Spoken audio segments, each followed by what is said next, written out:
In this video, we are going to see the following topics related to compiler design: syntax directed definitions, variants of syntax tree, tree address code, types and declarations, translation of expressions, control flow, and backpatching.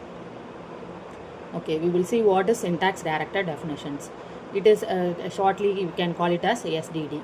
A syntax directed definition is a context-free grammar with semantic rules. Here, when we give the grammar, the attributes are associated with the grammar symbols, and semantic rules are associated with the productions. Attributes can be numbers, types, table references, strings, etc. We have various types of attributes, namely synthesized attributes and inherited attributes. Similarly, there are two types of SDD: S attributed SDD and L attributed SDD. Types of attributes. So in that we have two types: synthesized attributes and inherited attributes. Synthesized attributes are nothing but if a node takes a value from its children, then it is a synthesized attributes. For example, let us take a production A tends to B, C, D, where A is a parent node and B, C, D are child nodes. A takes a value from any of the children, for example from B or C or D. Okay, A dot S is equal to B dot S. Similarly, A dot S equal to C dot S. A dot S equal to D dot S. Okay. Coming to inherited attributes, if a node takes a value from its parent node or from its sibling, then it is called inherited attribute. For example, if the B takes a value from its parent node A or its sibling C or D, then it is called inherited attributes. Okay. Coming to types of SDD, S attributed SDD. First one is S attributed SDD, and second we will see about L attributed SDD. And S attributed SDD uses only the synthesized attributes, hence it is called S attributed. Synthesized attributes inherit their values from the child nodes of a parse tree node. Semantic actions are typically placed at the right end of the production rules, making them suitable for bottom-up parsing. Evaluation of attributes can be done during a post-order traversal of the parse tree. An example for S attributed STD would be a simple expression evaluation where the value of an expression is derived from the value of its sub-expressions. Coming to L attributed STD. And L attributed STD you will use both synthesized and inherited attributes. In the L attributed STD, the inherited attribute depends on the attributes of the parent node or the attributes of the left sibling nodes for the current node. Hence it is called L attributed. Since we are taking from the left sibling nodes, it is called L attributed STD. And semantic actions can be placed anywhere within the production rules, allowing for a greater flexibility in attribute evaluation order. And L attributed STD can be evaluated during the depth first left to right traversal of the parse tree. It is used for type checking. And coming to variants of syntax trees, it is sometimes beneficial to create a directed acyclic graph, which is called a DAG in short, instead of trees for expressions. In this way, we can easily show the common sub-expressions and then use that knowledge during the code generation. For example, if we have the expression A plus A asterisk B minus C and B minus C into D, okay, and this is a DAG representation for this expression. We have a common sub-expression B minus C, therefore it is used by two sub-expressions. Then three address code. What is three address code? Okay, three address code is at most we will use one operator at the right side of the instruction. Okay, we can have two operands. Okay, example for the same expression, the three address code is we will use temporary variables for three address code. T1 equal to B minus C, T2 equal to A asterisk T1, and T3 is A plus T2. Then T4 equal to T1 into D, T5 equal to T3 plus T4. Maximum we will have two operands on the right hand side and one operator. And these are some of the examples for three address code. Okay, we can have the statement like x equal to y operator z, then x equal to operator y, x equal to y, go to L, like this. And then how to write a three address code for the following statement: do I equal to I plus 1 semicolon while a of I less than b. Okay, for this expression we have the symbolic labels. Here we will add the label for this example, and then we have given the position numbers for this expressions. Then data structures for three address code. There are different types of three address codes. One is quadruple, and then triples, indirect triples. Quadruples, it has 4 fields such as operator, argument 1, argument 2, and result. Argument 1 and argument 2 and result are nothing but operands, and OP refers to operator. In the triple notation, we will use do not use temporaries. Instead of temporaries, we will use references. Indirect triples, in addition to triples, we use a list of pointers to triples. We have 3 types: quadruples, triples, and indirect triples.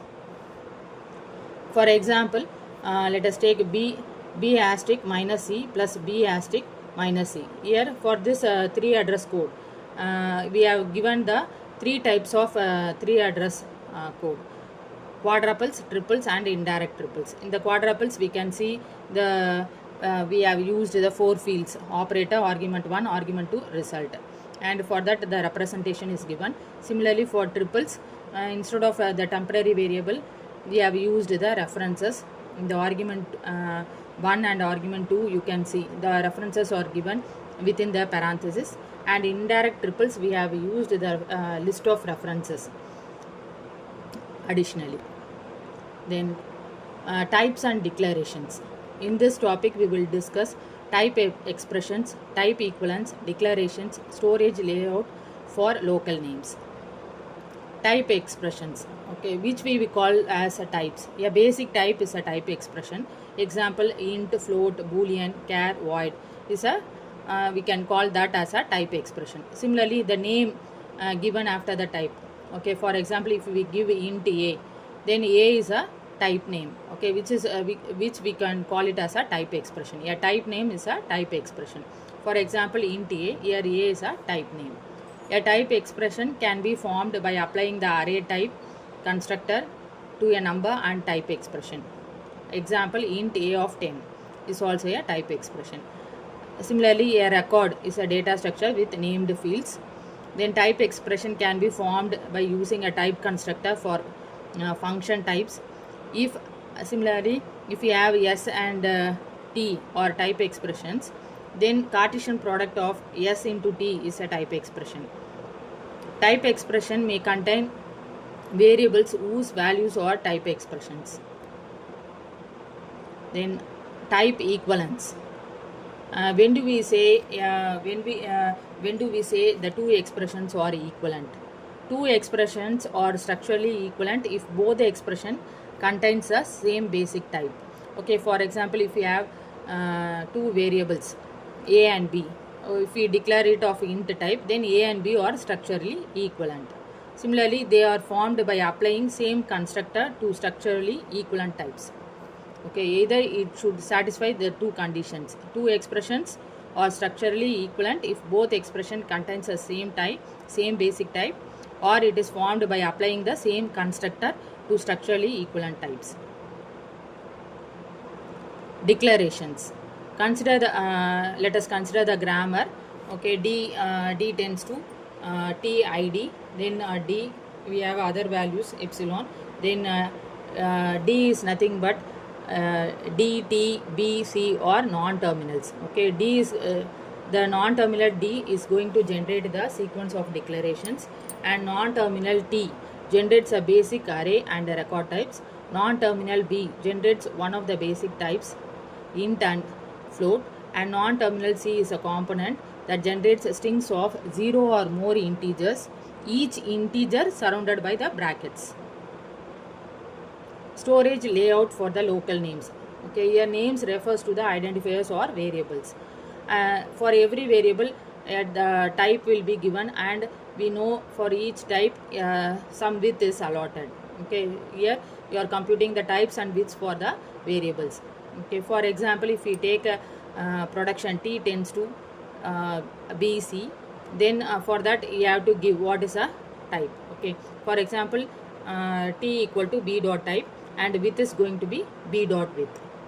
Okay, similarly B tends to int. Okay, therefore the type of B is going to be the integer and the width is going to be 4. And similarly, if B tends to float, then the type of B is going to be float and the width is going to be 8. When C tends to epsilon, then the type of C is going to be, we do not know that. It can be anything. So C dot type equal to T and C dot width equal to W. Then C tends to, within the bracket, if you give number followed by C1, then it is going to be an array. Therefore array and num dot value comma C1 dot type, and width is going to be C dot width is going to be number dot value into C1 width. And then this is a pictorial representation for storage layout for local names. Okay, for example, if we consider an array, array 2 comma 3 of integer data type, 2 comma 3 of integer data type, then we are allocating the space for it. Since it is an integer, first we are taking the width as 4, and then first for the 3 the integer space is allocated for the index 3. Therefore 4 into 3 is going to be 12. Therefore the total width is going to be 12. Then for 2, for the index 2, the width is allocated. Therefore 12 into 2 is 24. This is a total width allocated for the array. In translation of expressions and statements. In this topic, we will discuss 3 address code for expressions. In the 3 address code, we have 2 parameters, address and code. In detail, we will explain in the next slide. Okay, incremental translation will use only the address and then address attribute. And then addressing, we will see about the addressing the array elements, then translation of array references. In the translation of array references, we will use additional attribute base value. 3 address code for expressions. Okay, whenever we give SDD, we have to give production list as well as the semantic rules. Okay, for example, let us consider the production S tends to ID equal to E. When we have the production ID equal to E, which is assigned to S, then what is S code and how it is generated? We have 2 things. One is address and then code.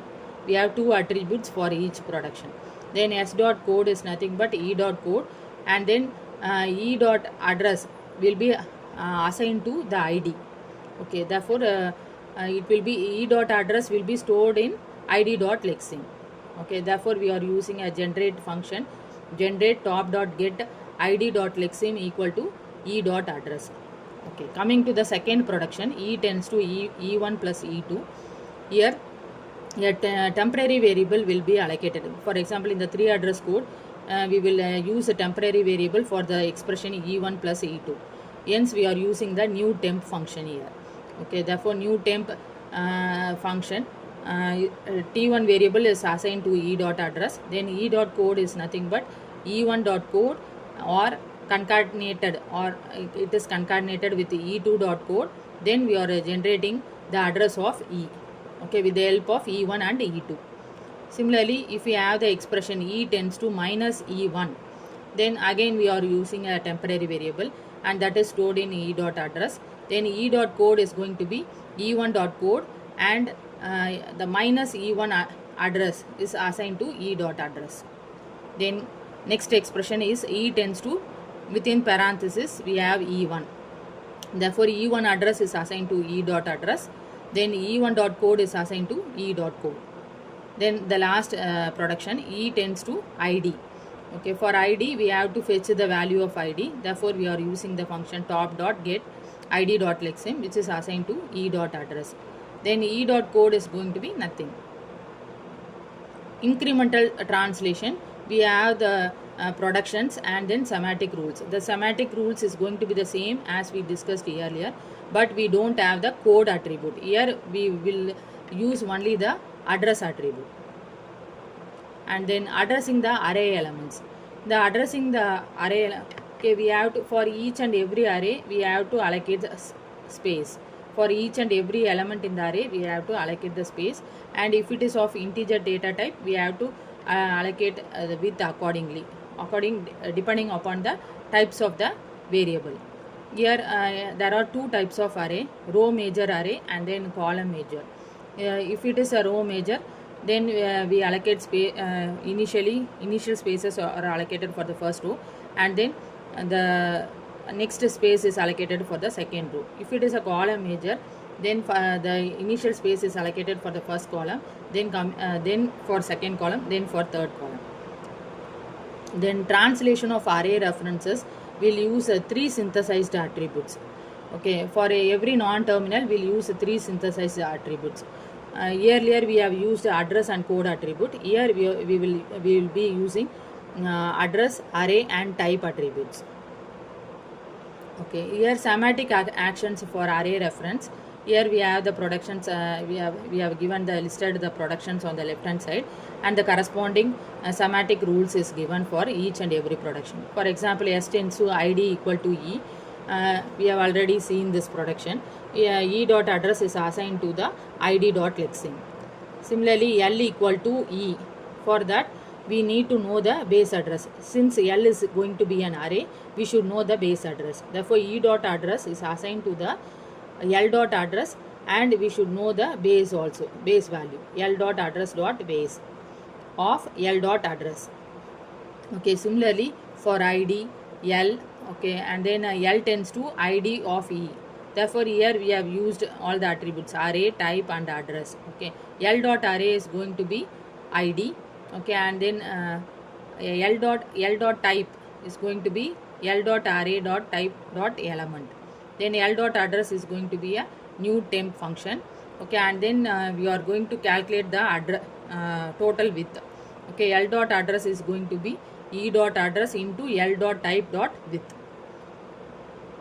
Okay. The next topic is control flow. Boolean expressions are often used to compute the logical values and to alter the flow of control. Let us take an example for a short circuit code.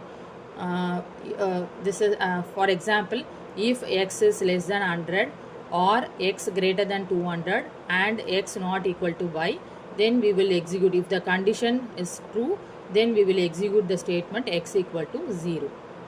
Okay, this we have for this statement, for this short circuit code, we have given the labels how it will execute. If x is less than 100, it will go to L2. Okay, where we have to execute the statement x equal to 0. If the if false, then if the condition is false, then we go for the next condition, x greater than 200. If the condition is true, it will go to L1. Okay, and then if the condition is false, then we have to execute the next condition, x not equal to y. Okay, if it is true, go to L1. Then the flow of control statements is given for the 3 statements. S tends to for the if statement, and then a simple if statement, and then if else statement, and then while statement. Okay, for the here we have assigned a true list and false list. That is true attribute and false attribute for each Boolean condition. And then code attribute also we have assigned for the statements. Okay, if we are for let us take the simple if statement. In the simple if statement, if the condition is true, where it has to go. If the condition is false, where it has to go. Okay, if the condition is true, it will go to the label b dot true. If the condition is false, it will go to the label b dot false. After, if the condition is true, it will execute the S1 code. If the condition is false, it will go to the next statement of S1 dot code. Then comes the if else statement. In the if else statement, the same process, we have a b dot true, b dot false, and then s dot next. If the condition is true, then it will execute S1 dot code, followed by go to s dot next. If the condition is false, it will execute S2 dot code and followed by s dot next. And then when we consider the while statement, while is going to be a loop, therefore we have a labels begin b dot true, b dot false. If the condition is true, then it will execute s dot code, and then again it will move to the label begin, and then once again it will check the condition, and then according to the condition it will execute s1 code, or it will go to b dot false. Then this is a syntax director definition for the statements simple if. Okay, for the simple if, then if else statement, while statement, and s1 followed by s2. Then generating the 3 address code for booleans. Okay, for a boolean expression, these are the productions. Example, b tends to b1 or b2. We have two boolean conditions. b1 is a boolean expression, and b2 is another boolean expression. Okay, for that we are attaching the as I said earlier, we are attaching the true list and false list, false attributes. Okay, when b dot true will be b1 dot true equal to b dot true. Okay, we have to determine the true list and false list for each and every boolean variable. Here we are finding that. Then a translation of a simple if statement. This is the translation given for this. We have already seen this, but we have already seen this without the go to statement. Okay, here with go to and the labels we have given the statements. Okay, if x is less than 100, go to L2, where we are going to execute x equal to 0. Otherwise it we are giving go to L3. Then similarly in L3 we have followed, if the condition is false, we have to move to the next condition, x is greater than 200. If x is greater than 200, go to L4. Then after this statement is executed, we have to go to L1. Then if x not equal to y, go to L2. Okay. Then backpatching. Okay. Previous code of a boolean expression, insert a symbolic labels for jumps. That is, we are assigning symbolic labels or nothing but addresses. For every jump we will having labels or addresses. Okay, we need 2 pass. Only in the first pass we do not know the address where it has to go. Hence we need the second pass to assign the symbolic labels or address for the statements. To avoid this, we go for the backpatching technique. Here we assume we save instructions into an array, and the labels will be indices in the array. For each non-terminal, we use 2 attributes, true list and false list, and then we will use the functions such as make list, merge, backpatch. Make list is used to create a new list containing only I and index into the array of instructions. And then merge p1 comma p2.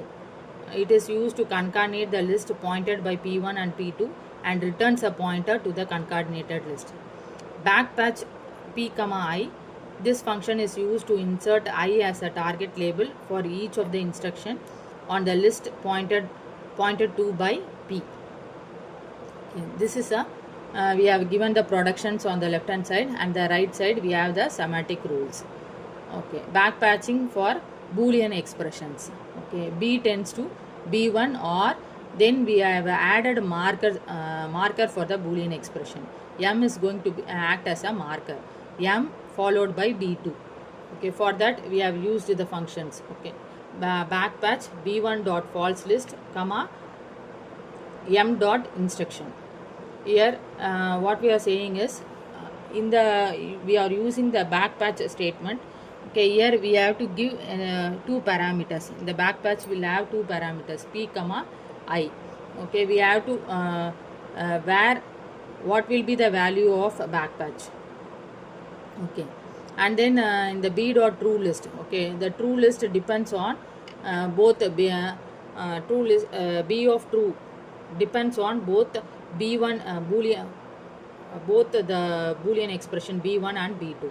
Similarly, b dot false list depends on b2 dot false list. Why? Since if b1 is false, then we have to check whether b2 is false. For example, if b1 is true, Okay, we cannot we cannot say B is true. Okay, we have to take either one of the Boolean expression should be false to say B is false. Okay, therefore we are checking both the expressions B1 and B2. Therefore the false list depends on B dot false list depends on B2 dot false list. Then next is in the first production we are having OR operator. In the second production we are having AND operator. Therefore it has to satisfy if both the conditions are true, then it will be true. The Boolean B depends, the B will be true when both the Boolean are true, and then if one is false, then then it is going to be B is going to be false. Okay, therefore the semantic rules is going to be the vice versa of the first one. Okay, the back patch of B1 dot true list comma M dot instruction, then B dot true list depends on B2 dot true list. Therefore it will, even though B1 is true, we also need to check B2 is true. Therefore we are checking B dot true list depends on B2 dot true list. B dot false list depends on both the values. Okay, merge, therefore hence we are using the merge function. Merge B1 dot false list comma B2 dot false list. And then the third expression is not. B tends to not of B1. Therefore if B1 is false, then B is going to be true, and then B1, if B1 is true, then B is going to be false. Therefore B dot true list is equal to B1 dot false list, and B dot false list is equal to B1 dot true list. Similarly fourth production, the values is going to be same. Okay, therefore B1 dot true list is going to be the B dot true list, and B dot false list is going to be B1 dot false list is going to be B dot false list. And next production is B tends to E1 relational operator E2. Then for this we are using make list functions. Then B dot true list is equal to make list, then next instruction. Then B dot false list is equal to make list, next instruction plus 1. And then we are also using emit functions. Okay, then next production is B tends to true. Okay, we are calculating B dot true list using the make list function. Then similarly B tends to false. B dot false list is found using make list function. Then M tends to epsilon. Okay, which refers to the next instruction. Then example for back patching. Let us consider the same example: x less than 100 or x greater than 200 and x not equal to y. We have given the on the first pass we don't have the labels where it has to go. Only in the second pass we are attaching the labels. Okay, for each and every instruction we have given the numbers, address. We have given the address for each instruction. This is a annotated parse tree for x less than 100 or x greater than 200 and x not equal to y. For the expression x less than 100, the true list B dot true is going to be 100 and B dot false is going to be 101. Then next expression is x greater than 200. The true list is placed in 102 and false list is placed in 103. Then x not equal to y. For this Boolean expression, the true list is placed in 104 and false list is placed in 105. And the marker value is going to be 104. Then from this two Boolean expression, that is x greater than 200 and x not equal to y, we are calculating the B. From B1 and B2 we are calculating B. B dot true list is going to be 104 and 104, that is we are taking the B2 value, and B dot false list is coming from using the merge function. Therefore we are having the using merge function we are having the values 103 and 105. Coming to the top node. Okay, again we are having two nodes. We are having two expressions. Okay, B1 and B2. and the marker value is going to be 1 or 2. Now we are finding the true list of B, true list and false list of B from B1 and B2 expressions. Okay, the false list is going to be 103, 105, and the true list is going to be we are going to use merge function since it is a OR operation. Hence we are using merge function for the true list. Therefore the values are 100, 104. And for the flow of control statements and the productions, and we are given the semantic rules for each and every statement. Okay. First production is a simple if. Okay, if the boolean expression followed by m marker symbol, then s1 statement. For that we are using backpatch function, okay, and then merge function. And then the second is going to be if else statement. S tends to if boolean expression follow, if the condition is true, it will execute s1 statement. Therefore for each statement we have added the marker m1 followed by s1, then else m2 followed by s2. Okay. Then the third expression s tends to while, then we have added a marker 1 followed by boolean expression m2, then the statement s1. Then the fourth expression is s tends to l. Then the fifth expression is going to be s tends to a, and sixth production is m tends to epsilon, okay, which refers to the next instruction. Then n tends to epsilon. For that we are using the make list function. Then eighth production is l tends to l1, then m, okay, marker symbol, then followed by s. Okay, then the last production is l tends to s. This is a translation of a switch statement. How do we represent the switch statement? Okay, in the switch statement we will have several cases.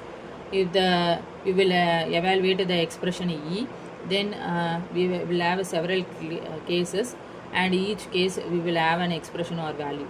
If the value if the expression E is equal to V1, then we will execute the code S1, the statement S1. Then if E is equal to V2, then we will execute S2. Similarly, we have given Vn minus 1 up to Vn minus 1. If the case is true, then it will execute Sn minus 1. Else, okay, in the default case, it will execute the statement Sn. Okay, for that, code to evaluate E into T. Okay, first initially we are giving the labels. We can write it in two ways. Okay, I have given the two representations. Okay, left side shows one representation and the right side shows another representation for the switch statement. Okay, we are in the two ways you can write, checking the value of V1, V2 like that. Otherwise, you can check as not equal to. Okay, here if the condition is we are evaluating the expression E into T, and then if T equal to V1, then you are assigning to go to L1. Okay, L1 is which the label L1 will execute S1, and then it will come to the next label. Similarly, we are checking each and every value, and you are moving to the corresponding label, and then after executing the particular code, it will come to the next label. And then the right hand side you are having another way. We have written the switch statement. Here you are checking if T is not equal to V1, then it will go to L1. Okay, in the L1, if it is not equal to, it will go to L1. Otherwise, it will execute the code S1, and then it will go to next. Similarly, we are checking other values. If T is not equal to V2, then it will execute similarly. Thank you.